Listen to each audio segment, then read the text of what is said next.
Welcome to the Operation Game Night Podcast, episode 32. Is it really alone. happening? My name is Travis Smith, and I'm here alone. Joining me from a room of friendship far away are my friends Clayton Gable and Jared Erickson. How are you doing, gentlemen? We're doing great. Well, I mean, we're doing good, Travis. I don't want to ham it up too much because obviously it hurts to not be like the threesome that we should be, but Trav, okay, hear me out. There's going to be a couple days in Alabama where there's going to be a crossover for Joint Ops June. We might be able to sneak in a big boy special mission. I don't know if you know. I was thinking about this the other day, and I was like, if I ship some games to Jared, he can learn them and have them on the table when we roll into Montgomery. 100%. Yeah.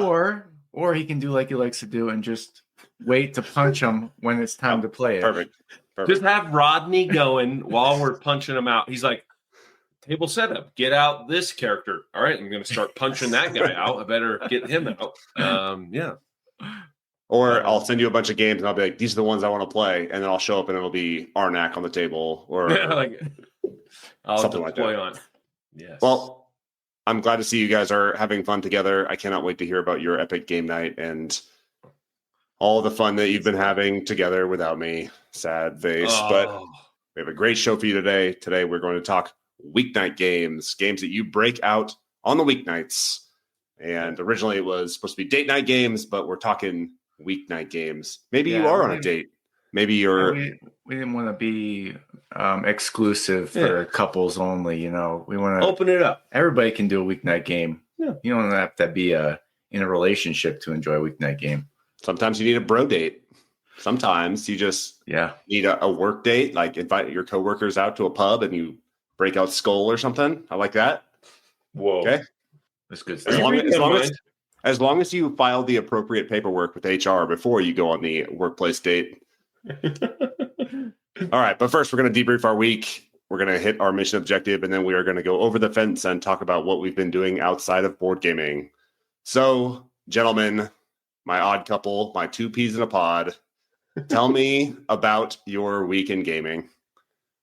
You know what? We'll build up to it. We'll build up to the epic game night. I'm going to start out with a debrief of last week. One of our esteemed listeners was curious about Mary's favorite games, and I said Castle of Burgundy, obviously, and then a close second is Cubitos. Mary didn't listen to the episode, so she had no idea that I said that. And just like clockwork, Tuesday rolled around. It's our couples game night. I say, what do you want to play? I was really wanting to play Agricola again because I had so much fun last week with that. She says, Castles of Burgundy. I said, that's at the Spanglers. She said, Cubitos. I was like, all right, we'll play Cubitos. So Cubitos is an awesome game. It came out in 2021 by AEG and designed by John D. Clare, the designer of Dead Reckoning. Really? Yes. Also the Cubitos designer. He's done a lot. He's done a lot of good games. But yeah, I think Cubitos Space Base is probably his most well-regarded design, but Cubitos came out. It's kind of faded. People don't really talk about it much anymore. It's kind of hot there for a little bit. It stayed hot in our house. So essentially the art drew me in. You have this cheese and lederhosen on the cover. And really after that, it didn't matter what the game was. I was going to enjoy it, but you're racing around a track. It's just a race to the finish, and you're collecting all these colorful die that help you move around the track. So it's a dice pool building game. You start out with these gray die that maybe give you some coins if you roll them, maybe give you a couple feet. And then as you start getting these more powerful die, you get these combos where it's like if the white die rolls a cat face, and you have a freaking blue die that's also on a llama face, you can move 6 spaces. So you can start drafting these die to, build these combos. And on your turn, you roll them out, and any of your hits that you get, so they show a face, you move them to your active pool. Once you have 3 dice in your active pool, and you decide to keep rolling. So you're going to be rolling 9 to like 15 die every turn. So you roll those 10 die, maybe you get 3 hits. And if you choose to roll again, now if they all come up blanks, which will happen because I think most of them have 1 or 2 faces that have a symbol on it. So most of them are blank. Yeah, most of the sides are blank. Yeah, so but you have a lot of die, so you're kind of like, oh man, do I want to push it and try and get my purple die hasn't hit yet, and that one is going to get me a lot of feet. So after you get 3 active and you roll and miss, then you bust and you move up this fan track. You get a reward, but you don't get to take the actions of your, moving and buying that turn. And essentially, you just keep doing this, buying new dice, getting fistfuls of die, rolling them until somebody crosses the finish line first. And it's a fun time. I mean, Mary throttled me. I'm not convinced there wasn't foul play going on with what she was doing with her dice. Like all of a sudden, I had like 3 new die, and I look over and Mary's got this colorful handful of all these different die she's rolling. I'm like, where did these even come from? But I guess she was exploiting something that I wasn't. But yeah, it's a good game. It's kind of the warts have been showing the more I play it of just it's kind of fiddly for what it is. Like you have this like little sheet in front of you and you have, like I said, like maybe 10 dice and you're like rolling them and you're trying to keep track of, you have your roll zone, you have your active zone, you have your discard zone, you have your ready pool, and you're just trying to keep track of these dice and all these different pools. And then they all have the different abilities. So it gets kind of chaotic eventually, but at the end of the day, it's a lot of fun to just roll die, and these colorful dice make it even more fun. So it's one that we'll definitely keep around because it's great. Although it's not one that I'm always drawn to anymore, it's still a good game. Do you roll them into the lid of the game? No, I feel like there's going to be dice going everywhere. Oh, it's a scatter shot. It's madness out there, and but I mean, it's so cute. There are all these little cube animals. Oh wow! Yeah. So I also like that on those boxes they have like the six box grid that shows you exactly what those dice have on them, so that you can know your chances of rolling what you want to roll.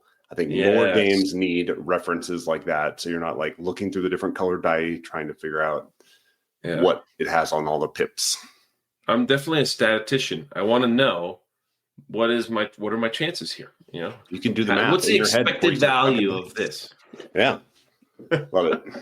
Yeah, so we also played with the foul birds or something foul. There was an expansion called Foul something, and we played with that. It adds some new cards, some new abilities, so it was fun. It's an easy expansion to add in because it's just a couple more rules, but it doesn't really change the gameplay too much. Just more things to do and more different colored die to fill your hands up with. But yeah, that's Cubitos. Nice. Fun racing game. If you like deck building, pool building, and you like dice rolling, it's certainly worth checking out. Yeah. I found it interesting that Mary never mind. Just keep going. I'm sorry. No, carry on, Travis. What was Mary doing? I'm always interested in Mary. No, I was going to say I was interested that Mary said that Cubitos was her second most active or her second favorite game. I hung up last week and I walked out and Rachel said, I heard that my favorite game is Splendor. And I said, oh yeah, we play Splendor all the time. That's the one you always ask to play. And she said, well, I mean, I guess that's one of my favorite games, but I think that what else did she say? Oh, she said Risk and Catan. Risk, wow. she has a special place in her heart for Risk because she has quadruplet. Yeah, she has quadruplet brothers, and they love playing Risk together, and it's like super tense, great moments at the table. And then quadruplet. I think I did know this, but this is coming to my attention again. They're younger or older than her? They're younger. So when I first met her, when I first met her, we would go over, and they're all in like high school. It was like a high school sleepover every single night when we were at her house because they're like playing foosball, they're playing video games, we're playing board games. Yeah, it was great. That's incredible. What turkeys? Yeah. Well, anyway, I just want to say, point of order: we need to get our wives on this podcast because like they might need to come correct the story. Maybe we've been leading the listener astray. I don't know if I think we've spoken in overly generous terms about this. We've overstated their willingness to play games for sure. Yeah, that's true. I mean, there is sometimes too when I'm like, Adri, listen to this part of the podcast where I talk about you, and then like maybe I turn around to grab Gemma or something like that, and then I go turn around, and then she's gone. She's not even listening. There's my sad phone just playing Operation Game Night to the void. So.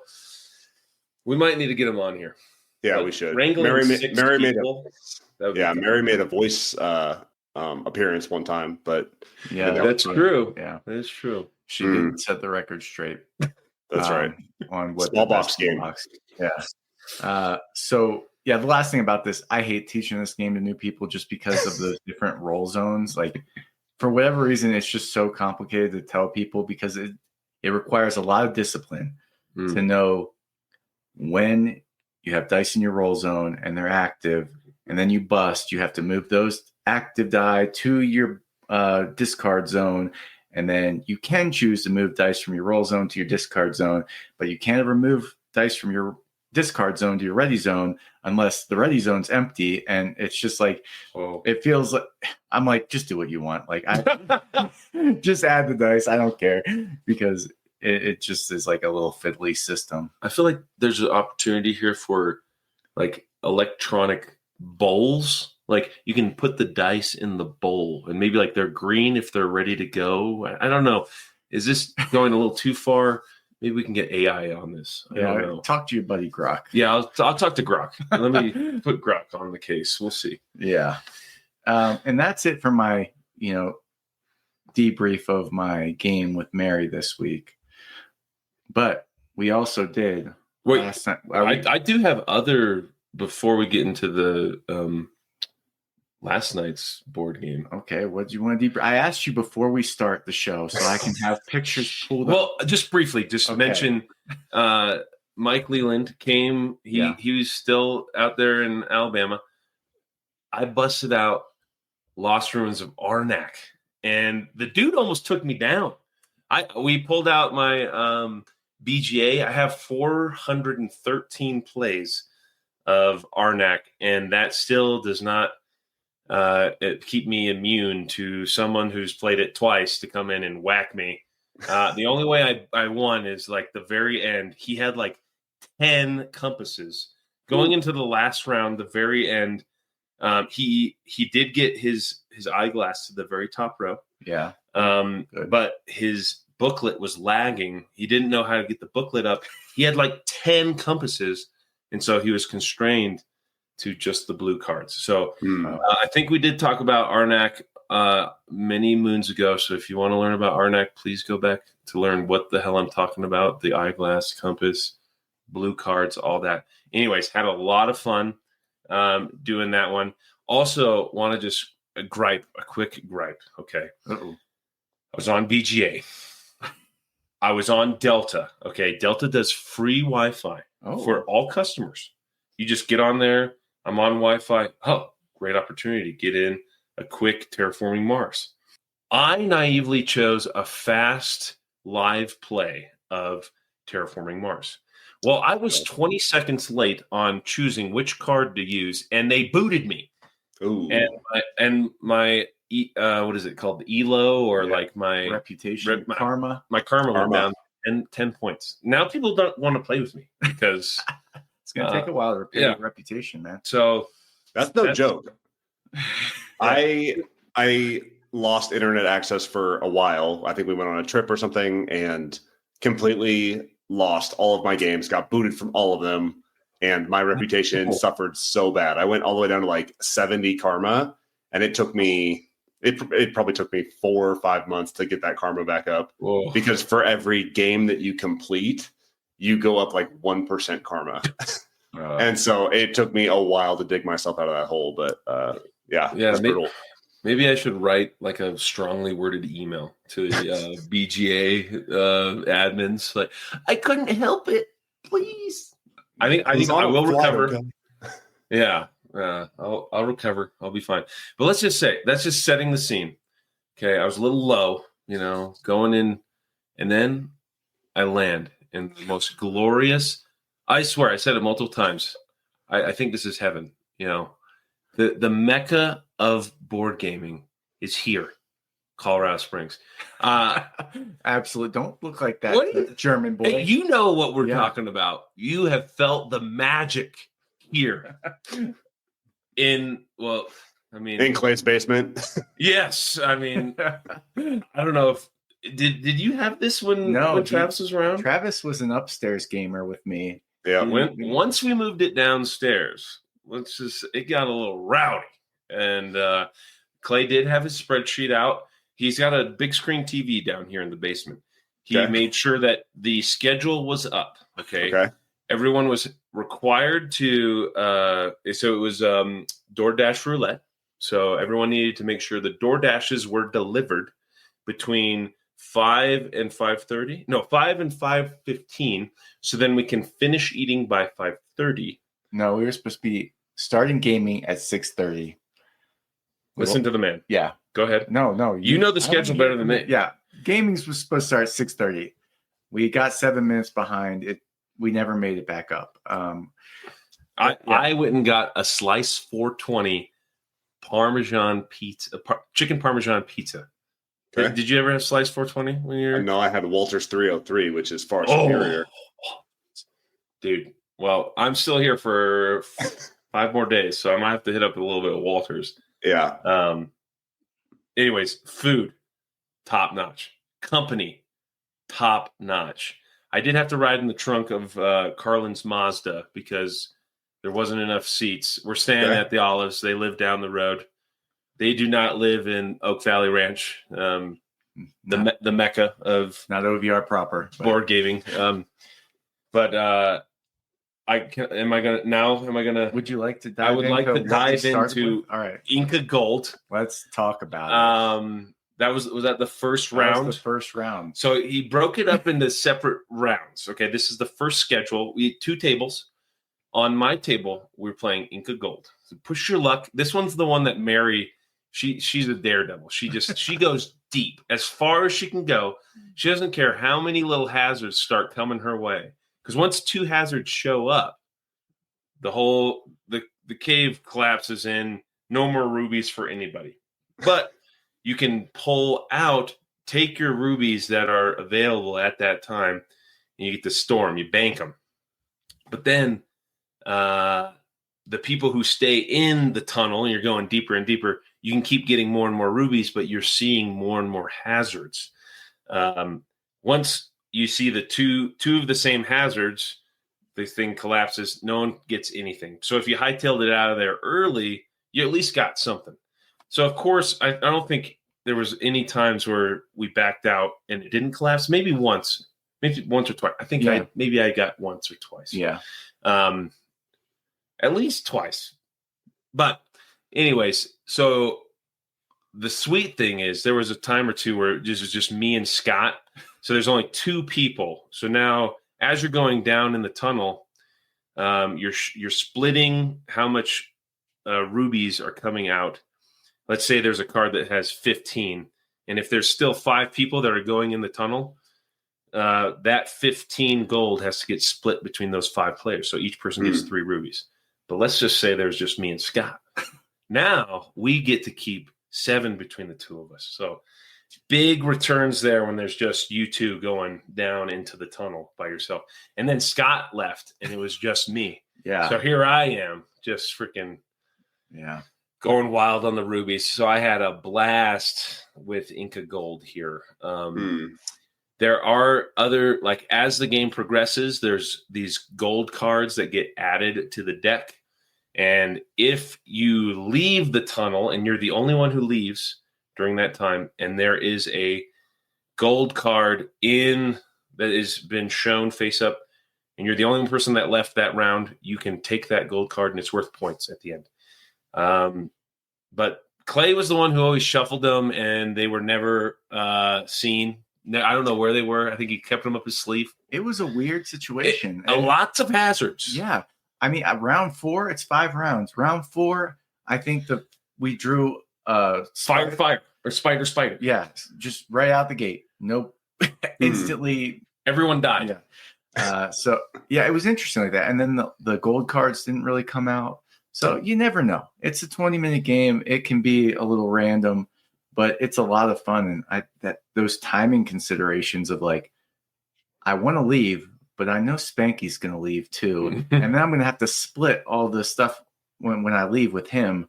So you want to try and leave when it's just you, but you also get nervous about the potential of losing everything you've collected so far. Yeah. It's a clever little game. Yeah, maybe I didn't explain it very well too, because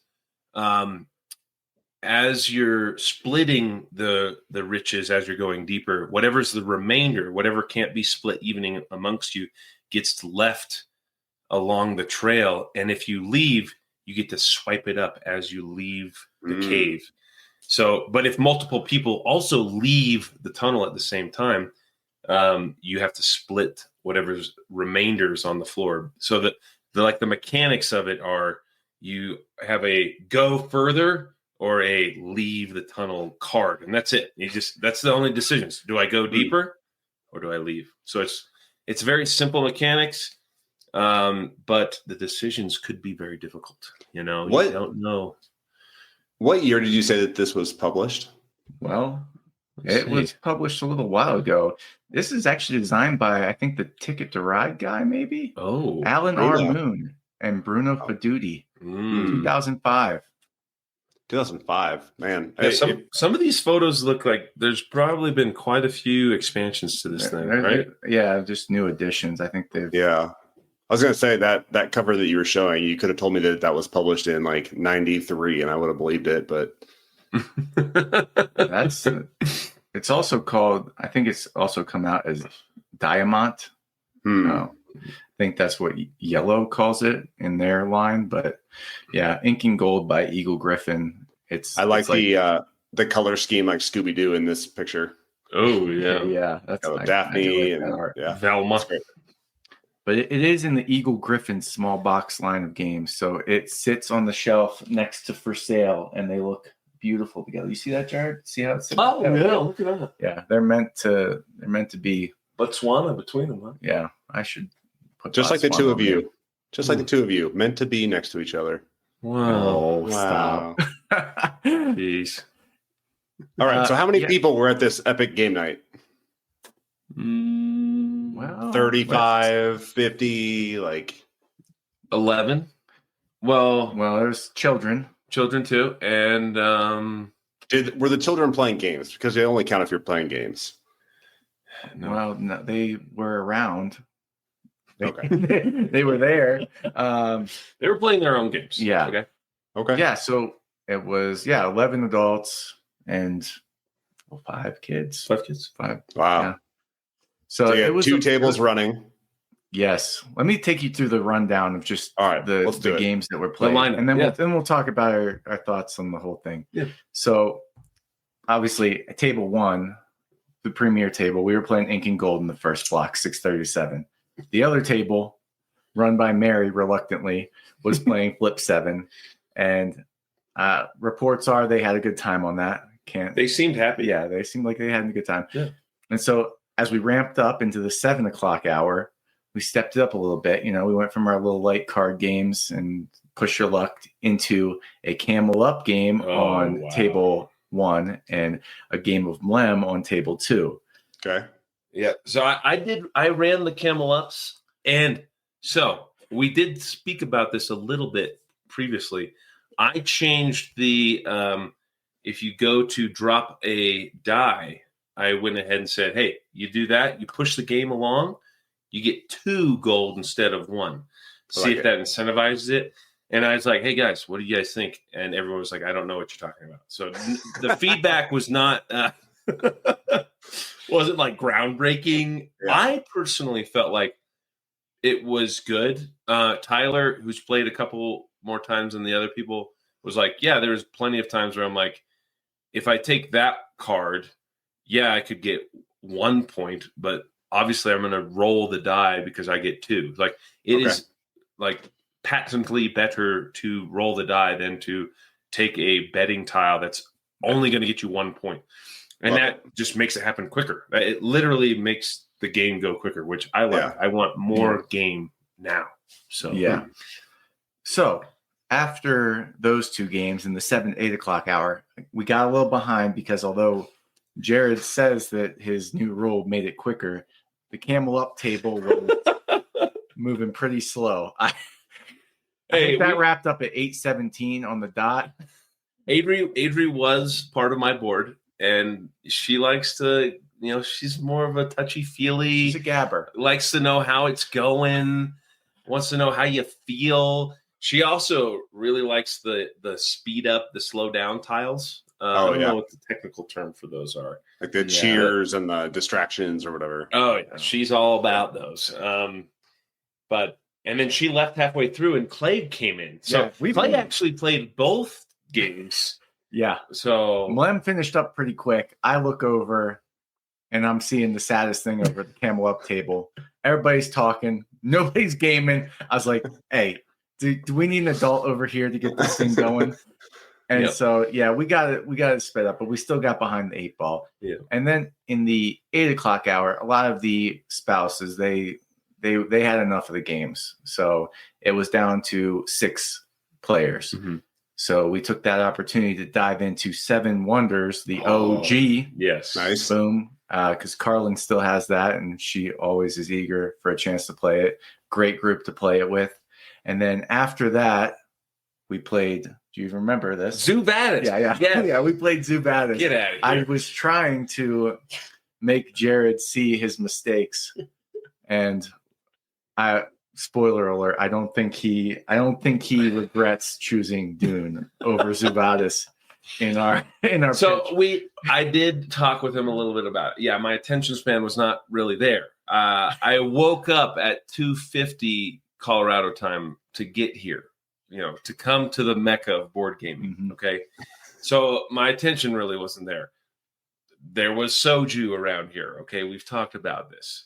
I was thinking maybe the game was a little too complicated for me at that moment. Okay. I didn't quite understand the social aspects of it. I was like, I have these hyenas. Where do I put them? That's as far as I was thinking. And I'm like, oh, there's an open space. Let me just put that one there. There's an open space. Put that in there. And they're like, what are you doing? And I'm like, oh, I don't really know. And they're like, that's obvious. And so, yeah, I don't know. Maybe if I had a cooler head, maybe right off the bat, maybe we start that one at the first of the night. Yeah. Because I know where you're coming at. Your angle for me for Zoo Vadis is bean trading, but it's an asymmetrical bean trading because each character has a different, aspect or action that you're trading away. In beans, it's literally like, I got beans, you got beans, let's do this. Sure. Zoo Vadis is like, I have a skill that you need this skill. Yeah. No one else can give this skill to you. In beans, everybody's got black beans. Everyone's got green beans. Okay. So I think maybe give me another chance at it. Yeah. But from my perspective, I thought mistakenly, clearly, that game was a simple enough game and the right type of game to play at the end of the night after everybody's had a few drinks. Sure. You just want to talk smack and negotiate and try and get to the end. That was my thought process. It didn't play out like that. It was more of a bummer, really. But the voting part is weird to me too. Like, you gotta get votes to leave. I mean, I know you're trying to be the star exhibit animal. So can I have you guys put a pin in Zoo Vadis for me? Because I'm going to bring it up in just a minute. But just put a pin in Zoo Vadis and remember this discussion. But continue with your epic game night. Yeah. So overall, what were your thoughts? Highs, lows? Well, obviously the high was coming here.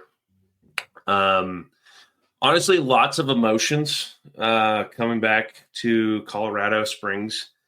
Clay is leaving where, honestly, I consider home. Colorado Springs has been really good to me and my family. I want to come back here and retire. Definitely a high seeing all my best friends here in one spot. Minus a couple people. Sorry about it. Continue. Trav. Damn. Low spot was probably Slice 420 showing up 20 minutes late. I mean, that Not having Travis there. Not having Travis there. Not having Travis there. It's right there. Oh my gosh.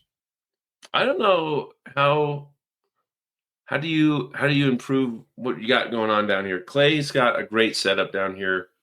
If you can replicate this at your next location in Pennsylvania, that's great. I don't know if you can. I don't know if you can do that here. He's got a great little spot. I don't know. It's tough. Yeah. Tough to do. Well, here's my opinion. Yeah. I felt like the games paled. Like, it was almost, I don't know, it was just so exciting seeing everybody again that it felt like the games were almost the low part of, they like got in the way of the evening. Wow. I had fun, but as much as I hate to say it, like, it just felt like, you know, amidst all the excitement, maybe that wasn't the right time to try and play 8 different games, you know? It was tough to corral. They were very light games. Yeah. Though. Yeah. I feel like I was still able to, you know, mix it up. Yeah. I felt my favorite game of the night was 7 Wonders. I thought that was a lot of fun. Yeah. That game just still impresses me with how quick it is. And at 6 players to play that game, it was like 30, 40 minutes. It's an awesome one. And you're not really dealing with first timers here. I mean, we got some definite strong players that like you can throw 8 games at them in a night and they can handle them. So like I wouldn't critique you on less games, different games. Honestly, I would like to have seen spots, but actually spots came out because they wanted to see Butthole Bert. I'm telling you, he's the best. He is the best. Yes. He's the best. So spots did make an appearance. Yeah. Scott just listens to the podcast, so he didn't get to see the visuals. Yeah. And he was curious. He wanted to see Lil Beth and Butthole Bert and Honcho. So which one was his favorite? With Bitsy with the nips. Oh yeah, just Bitsy. I can't remember. Yeah, it might have been the double sixes. Yeah, it's a good night. It was a good night. I stress about it. You know, I really wanted to make sure everybody had something for their taste and could have a good time. It just goes to show you. It just goes to show you that the most important thing about hosting a game night is just getting people together. Like, while we do love to cram as many games in as possible because we love our games, it's good to just let the night breathe a little bit, let people reconnect, especially when you haven't seen them in a while. So when I gave everybody an hour and a half social. That was in the schedule. Yeah. Well, you should have talked when it was on the schedule. Yeah, I was under the impression that everybody would be done catching up by 6:30. And then we could game one over. You have 5 minutes to talk, grab a snack, grab a drink, use the restroom. This is your conversation time. The conversations, if they must continue, please continue online. Yep. He's got a steam whistle that he blows when it's game time. Whoa. Yeah. Hey. Operation Game Night steam whistles to start your games on time. I was really excited about this because I haven't had a big game night like this in a while. It's just been like couples, you know, like 2 extra players here and there having a game night, playing a couple games. So this was the first big, like more than 10 people game night in a long time. And it might be the last for a long time. I don't know, you know, what it's going to be like in Pennsylvania when we move there. So, you know, it was good. It was good. Well, when Travis comes up to DC and you come down to DC, I don't know. let's say October. Perfect. Does that sound good? All right, deal. Let's do it. Bet. All right. Anything Travis. else? I Is it think my turn? I think it's Travis's I turn. think we'll let you talk, I guess. 35 minutes into the podcast, we'll let him talk. Yeah. Go ahead, Travis. What do you want? Okay. So first things first. I have a procurement to show you. This is something that I had backed a long time ago, and I want to show this to you. I'm going to give you a hint, and you can see if you know the game. Is this Zoo Vadis? What is that? It's just It's a cock rooster tail. What is this? How about show me this? more of a hint. Okay, that's a big wooden piece with a 7 and a crown. Looking at the back of it, 7 wonders. It's not 7 wonders, but it is wonderful and way bigger than I ever anticipated. What? Look at this bad boy. Oh, Ready, set, my bet? God! I didn't even know that existed, Travis. Holy smokes! So they did a ready set bet. AEG did a ready set bet reprint, and Oh my gosh! this is the big boy edition. For the listener, Travis is holding what appears to be a box big enough to hold a, small child in. Yeah, this thing's probably like 3+ feet across, maybe a foot and a half tall. I'm definitely gonna do an unboxing video of this thing because it's got like neoprene mats and nice chips and stuff. Wow. Yes. And, yeah, I'm super excited about that. Definitely going to bust that out at the next game night. Wow. Dang. So that was my first debrief. Yes. Epic procurement that I was not expecting to show up. Second is I have a little bit of a different take. This is going to be kind of a pre-brief / COA selection. Oh. I have a game night with people that I don't know all that well tomorrow. Okay. They have seen my collection. I sent them a picture of my collection. They're like, holy crap, you have so many games. They have a handful of games. And I want you to tell me what you think I should bring to this game night based on the games that they already own. Okay? Okay, that's good. Maybe so let's start. Yeah, this could do. I'm okay with skipping weeknight games. Here we go. Yeah. Catan. Okay. Catan. Pretty basic, right? Everyone's played Catan. Azul.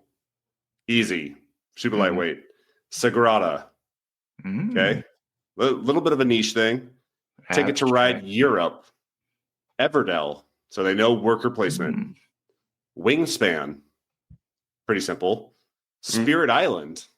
Oh, no way. Getting a little crunchier. Do they play these?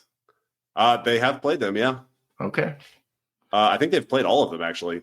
Wow. All right. I mean, if they played Spirit Island, I don't know what we're talking about because that was the hardest game I've ever played. Yeah. I'm convinced it can't be beat. Yeah.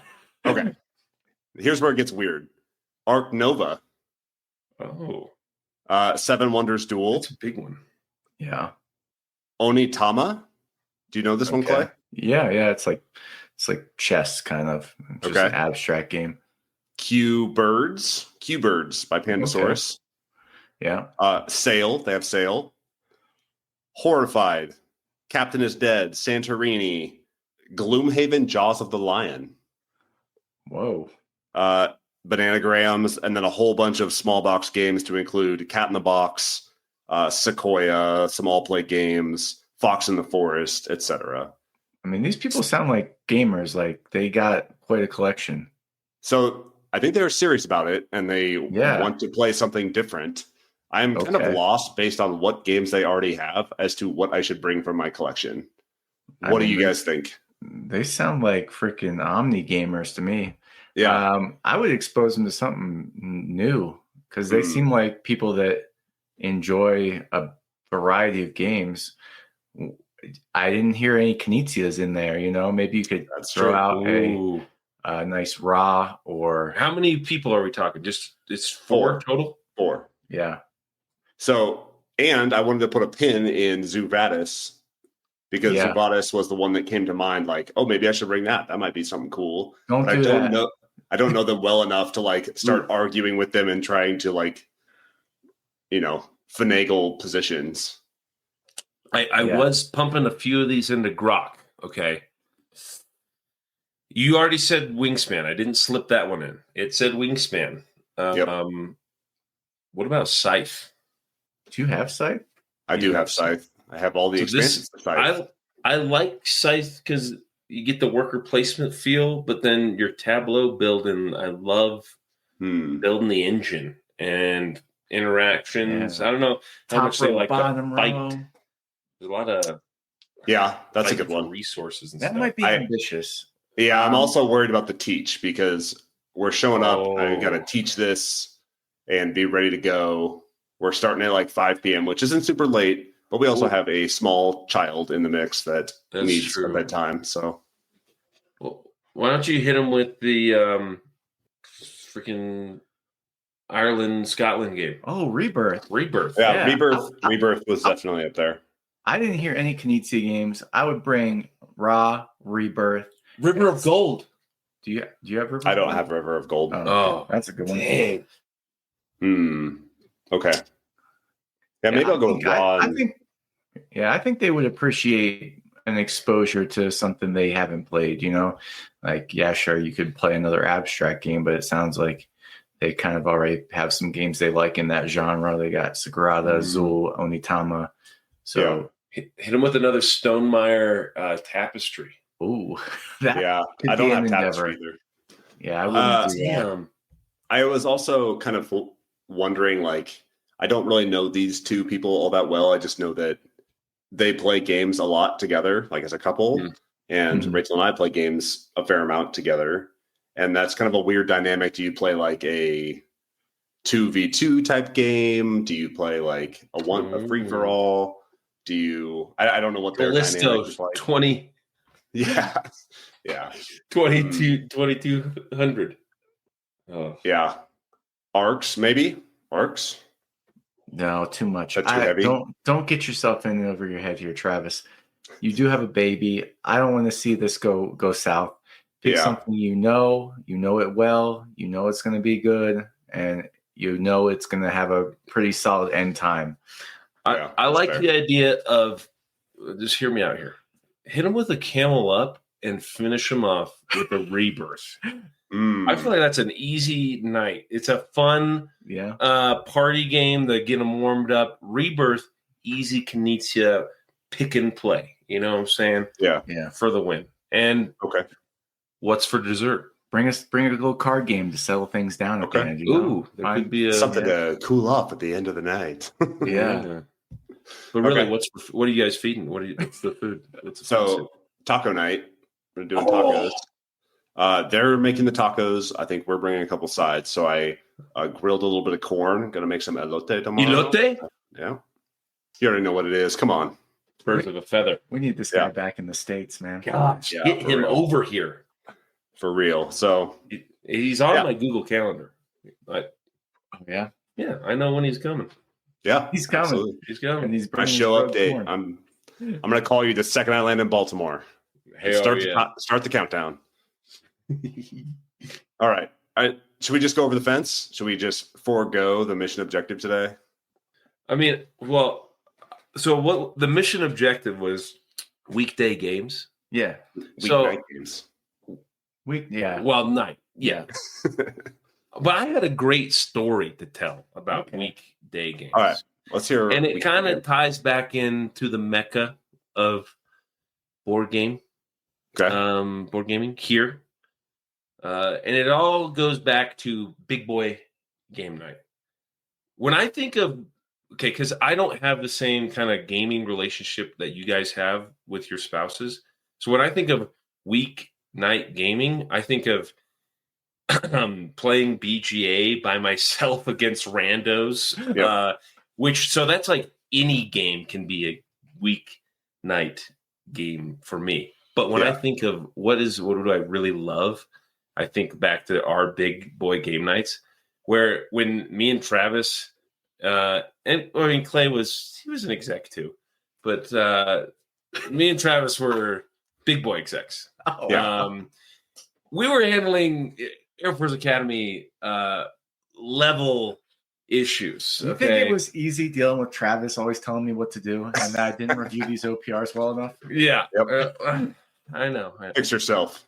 But I did enjoy on Thursday nights. We're having a big boy game night coming up. And instead of Travis sending me something on Teams about like, hey, our bosses are pissed at each other about this thing. What are we going to do about it? He's like, I'm so excited to play this game with you. And I'm like, it just relieved like so much stress about being at work. And I'm like, oh yeah, my gosh. Like, so that's what I just want to tell that story about. Like weekday gaming is kind of like, I tie it to like my friends that can alleviate stress during the week. Yeah. And I just want to say thank you to you, Travis, for being that friend for weekday gaming.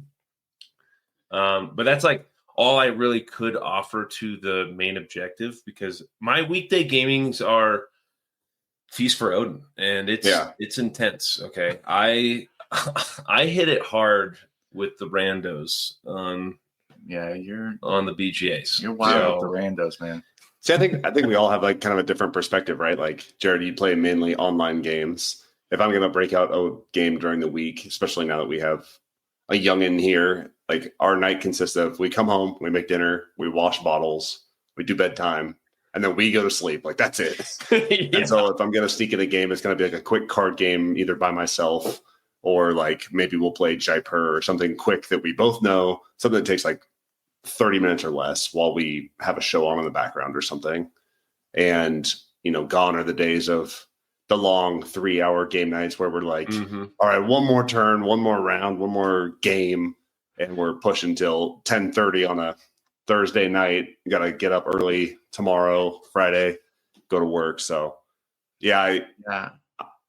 Go ahead, Clay. You have the best weeknight schedule. I mean, you have wine Wednesdays and game night Thursdays and weekend game nights. And I haven't played a game night weeknight with somebody besides Mary since you guys left. And Jared just reminded me of that. I'm like, man, that was awesome. Like it was so good to have something to look forward to in the week. I feel like a lot of times you just trudge through the week with nothing to look forward to, just waiting for the weekend. And even to have like one thing that you're looking forward to in the middle of the week, like, I'm going to see my friends. We're going to play this game I've really been wanting to play. And I love playing games with Mary, but like, it's always going to be what she wants to play most of the time. And and if I do somehow get my way on a weeknight game with Mary, I owe her a lot. There's a lot of dishes being done. I'm having to vacuum, not just the middles. I'm vacuuming the edges of stuff. Not just might have to pick up something and vacuum underneath it. Damn. I didn't know you could do that. Just the middles? I usually just vacuum the middles. Yes. That's where everybody's at. Every corner, every time. Oh my god! But I was also say shout out to the ladies who let us do the big boy game nights. Yeah, that's true. At that point, if we rewind back to 2021, 2022, before Gwen and Jemmy, like Mary did have to handle the two hellions, upstairs. So shout out to Mary again for handling them, so we could go a little crazy. I just feel I feel invigorated right now. Like I want to start forcing myself to do things on weeknights again. Yeah, because I've just like become resigned to the fact that like weeknights, kids go to bed 7:30. We watch an episode of The Sopranos. We go to bed and then I'm just like, hey, maybe we got game night on Friday. Like I'll look forward to that. I can do fun things during the week. Why not? Right. We're still young. Yeah. Maybe, I don't know. Maybe this is going to help me too in a potentially tough job coming up. If I have something fun to look forward to on let's say even a Tuesday. Yeah. Because, I'm also work for the weekend kind of guy, and maybe a Tuesday night game, but then we're dislocated again. So how do we three here? We're going to have to go online. Yeah. It'll be easy. Which is my expertise. Yeah. We should really... You got Cole in DC. Oh, yeah. Cole was always down for a weeknight game night. That's true. He never fussed. I look at him as somebody that would have been like, I don't know. He had tough jobs, and he like got up early, and he would come over, and he didn't complain very much. Yeah. And I was complaining. It was at my house. I didn't. I was like, this is too late. Yeah, Clay, we had to do it at your house. You realize that was kind of like your stipulations. Yeah, I mean, I had the kids at the time, you know. It's true. Having kids now makes me appreciate that just so much more. Because Gabriel was invited to the big boy in this party last night. Yeah, he did graciously call me and Adrian. Was like, "Hey, dude, like I got the little guy. He's going to night school. He's out of the military now. Like, okay." I appreciate the phone call, like letting me know, like, hey, you flew all the way over here. I'm not gonna be able to make it. Let's try and link up before you leave. But like, it's a lot of work, and he lives like 2 hours like that way. Yeah, so coming down to play games, like moving your kid, who like I just know kids. They just don't sleep, and when they don't sleep, you don't sleep. So like, yeah, I don't blame it at all because I was like, oh yeah, just. They're kids. They sleep anywhere. No, they don't. Kids. If you have what do they call those decoy babies? Like Jordan. Jordan's he's a perfect baby. He can take it. You can take him anywhere. We're talking about Fritz. No, Jordan. Fritz too. Fritz too. Oh, okay. Fritz was here last night.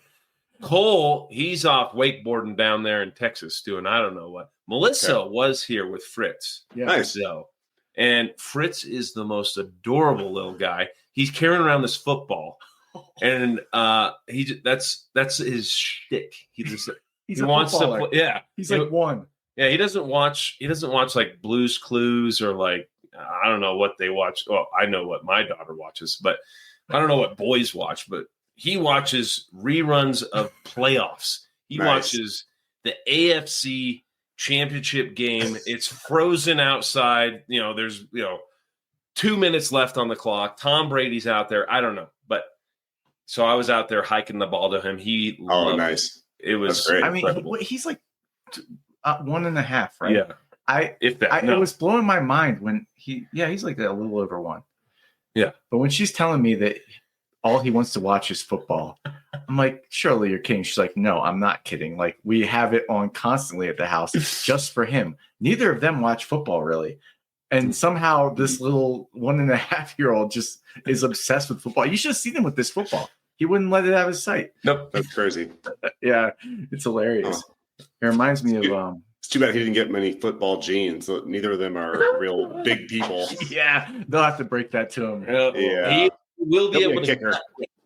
He'll be able to gut wrench and do a leg lace, but I don't know. I can work with him. He might be a safety, right. Maybe.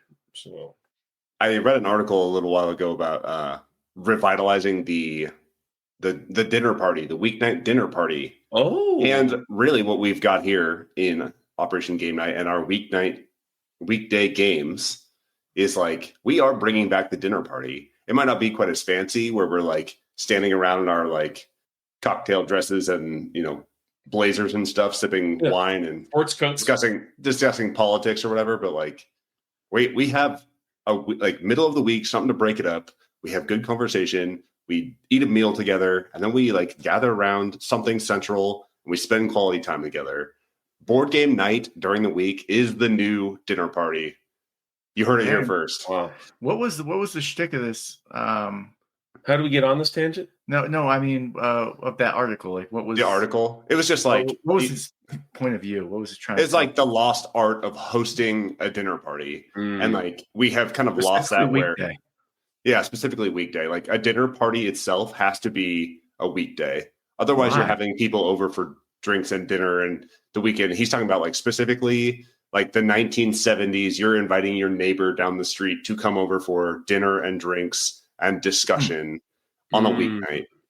And we've kind of lost that as we've gone through and gotten busier and more digital. And really, I'm saying is that the modern day game night is the 1970s dinner party. Yeah. Can you link to that article in the show notes for the listeners? Oh, wow. And me? Yes, you got it. Check the show notes. That's cool. Check the show notes. Yeah. And if you're a busy parent, like all of us have been / are, and you still want to play a game every now and then on a weeknight without having to host a dinner party, and you got a spouse that will. I really am an advocate for something, something that's quick, because a lot of times your brain's fried at the end of the day. You don't want to sit down and spend 30 minutes setting up a game. Time's limited in the evening a lot of times. So, it's got to be quick. It's got to be comfortable. You don't want to push yourself too hard on a weeknight, unless that's what you're there for, which I might get back to. But yeah, I mean, there's a lot of ways to skin the cat. That's what we're saying. Just do what you want to do. There's a lot of ways to feed the cat. Oh, yeah. Why are we skinning cats? That's a weird. Yeah, don't do that. You feed two birds with one stone. Yeah. Well, feeding everything. All right. Are we ready to go over the fence? Yeah. All right. Jared, Are you? Start me off. Tell me what you've been doing outside of board gaming. Well, outside of board gaming, I'm going on my world tour here. Spring break has arrived. I had it. Dang it. Going to go to all my favorite foodie spots while I'm here. So obviously I hit Slice 420. Okay. We are gonna get some. Where else are we going? Ooh, did you guys ever go to New Day Cafe? Yeah. With you? That we gotta get breakfast at New Day Cafe. Going downtown to King Chef's Diner. Oh yeah, big burritos. Downtown Colorado Springs. Where else? Well, Walter's is now on my radar. Adri had mentioned it, but yeah, Walter's 303 Pizza. Do yourself a favor. Do yourself a favor. The Keep Tahoe Blue Pizza, Keep Tahoe Blue, and the dry rub wings cannot be beat. Oh yes. Dang. and the bee at the Broadmoor. Oh yeah. They're gonna throw a little bee on my shirt. I'm gonna be happy as a little clam. Drink they a liter have of beer. some amazing food there. Or a yard of beer. I'm not a beer guy, but I got a couple Coors Banquets cans that tell me different. Oh, I got him he's got receipts. I got him excited about Coors with that Clear Creek Rocky Mountain water. And then I do remember what I was actually going to do for my over the fence tonight. Wyatt Hendrickson is going to be wrestling for the national championship for the heavyweight weight division, heavyweight class. He's wrestling Gable Steveson, it's going to be a tough battle tonight. He's a former Air Force Academy graduate. He got an extra year of eligibility because of COVID, and he's at Oklahoma State now. They call him Lieutenant Hendrickson. So he's over there in Philadelphia tonight. So good luck to him. Well, by the time this airs, we will have known what the result is, and I hope that the Air Force Academy can add a little slice of national champion to their. Would that count to them? Like, I don't know. Would they put that on their wall? No, but maybe they will put that on their wall. You better believe you. You think so? Is that fair? Oh, yeah. I mean, he salutes at the end of his matches, so that's kind of his thing. Oh. He does a backflip and a salute. So Either that, or they'll put him on the cover of Checkpoints. Checkpoints. This is the first year. Usually, I go to nationals. My dad goes like every year to wrestling nationals, and usually I go meet up with him. It's good, like bonding father-son trip. This year I didn't go. Obviously got a lot going on, moving, freaking trying to find a job, everything else. And we're going back next week, jumping to my over the fence. We're going to Pennsylvania tomorrow to my cousin's has a wedding, and I got a lot of house hunting and, trying to solicit companies to hire me out there. So it's going to be a jam-packed week, but it's going to be cool. Kind of get my foot back in the door in Pennsylvania and, see what happens. But looking forward to it. Yeah. Nice. What about you, Travis? This past week, I did the German Armed Forces proficiency. Oh, yes. Yeah. So, you didn't drown, obviously. Did not drown. First day was a 100-meter swim in your uniform. So you just had to use any stroke you wanted. You had like 4 minutes to do it. And I did I think I did 100 meters in like a minute 20, maybe. Definitely not my fastest. But then you had to, float and take your uniform off and then throw it out of the pool. Oh, And then day 2 was the German PT test. Or no, I'm sorry. What does it consist of? Oh, wait. Day 2 was shooting a M18 pistol, which was like you're just shooting at a target 25 meters away from standing, kneeling, prone, and you had to get as many shots as you could on target, just in the silhouette. And I got 6 out of 6. Oh, and then the next day was a German PT test, which consists of a shuttle run where you're like doing an up down between the down and backs. mm-hmm. So you run down 10 meters, back 10 meters. You go all the way down on your chest, clap your hands behind your back, and then pop back up and do it again. And you run that 11 times. Way harder than it sounds. It sounds hard.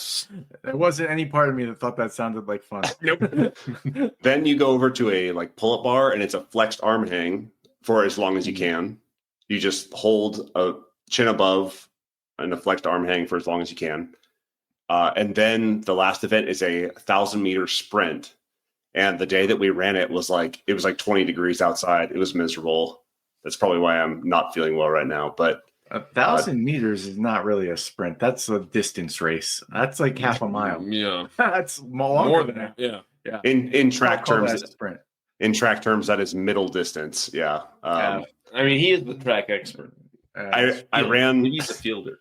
In high school, I ran the 400, and one time my coach wanted to put me in the 800, and I said, "Coach, like, what is the strategy to running an 800? I've never run an 800 before." And he said, "You run a 400, and then you do it twice, back to back." And that's kind of how the 1,000 was. I'm nowhere near good a shape as I once was, but that was like honestly the hardest part. And then the final day was a 7.5 mile ruck with a 40-pound pack. This is quite the week. It was quite the week, yeah. And so we started outside, and they picked a spot that was 3-ish kilometers away, and you went down and back with your 40-pound ruck. You had 2 hours to do it, and I did it in like a little over an hour and a half.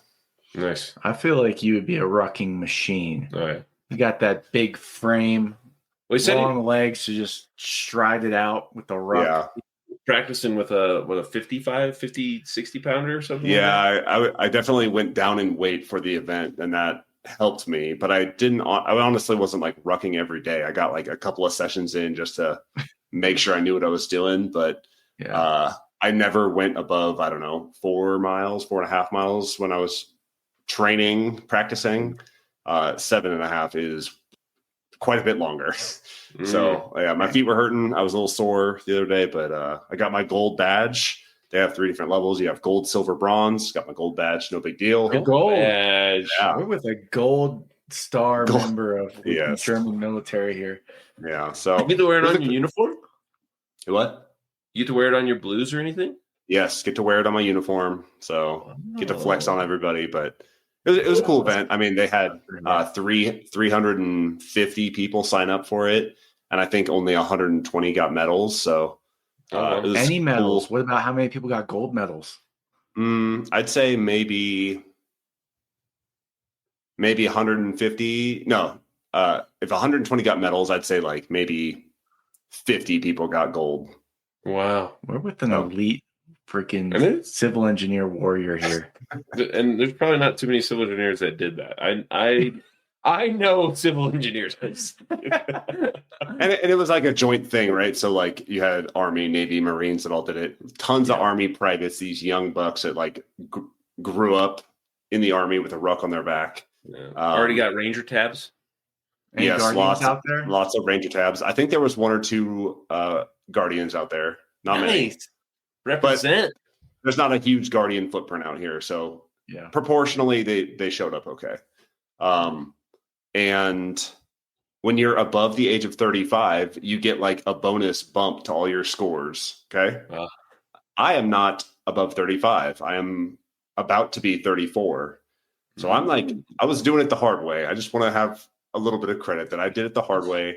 There's You got definitely all a the credit in dip. the world, man. There was a dip, like all the privates and stuff. These young bucks that have been like that are fresh out of basic and are still in good shape.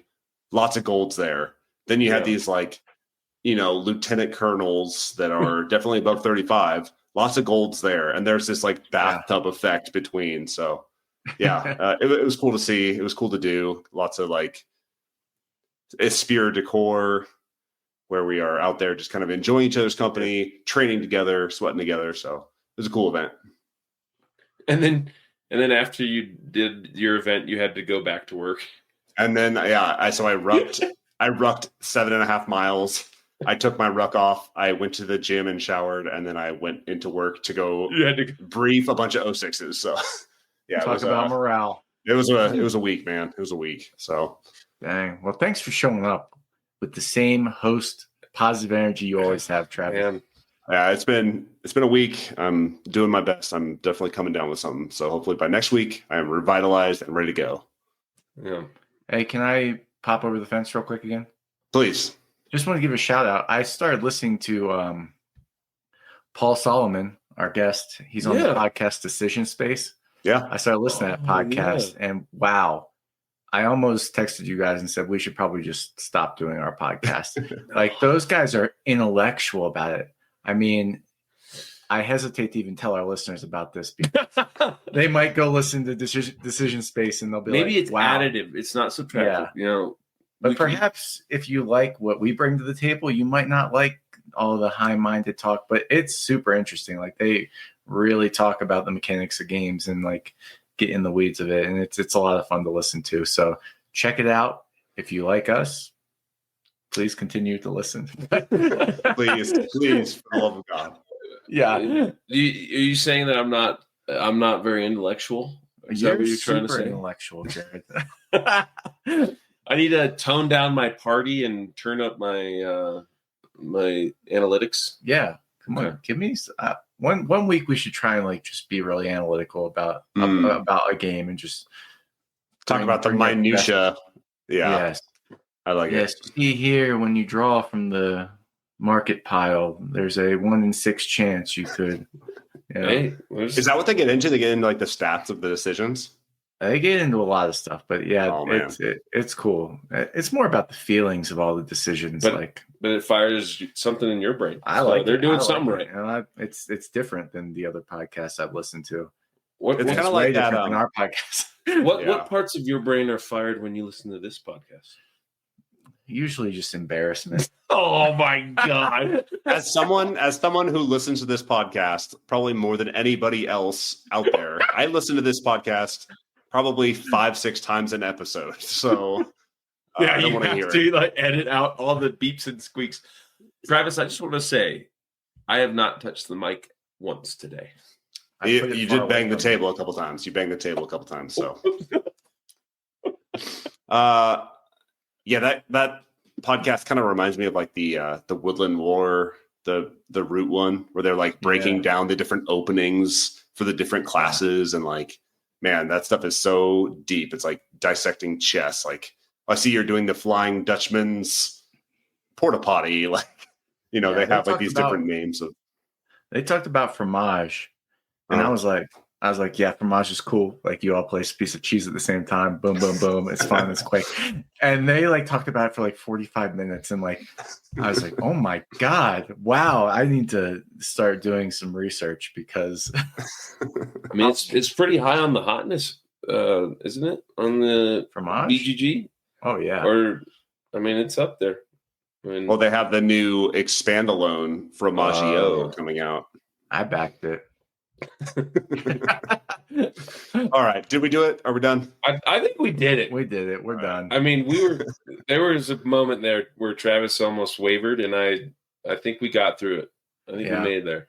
I was struggling, so thank you for carrying the episode. Thank you guys for being here. I wish I was there with you guys. We do too. Hopefully soon we can have another big game night, maybe on a weekday. For Operation Game Night. I have been Travis, he has been Clay, and he has been Jared, and we are out. Good luck, Wyatt. You think he's listening?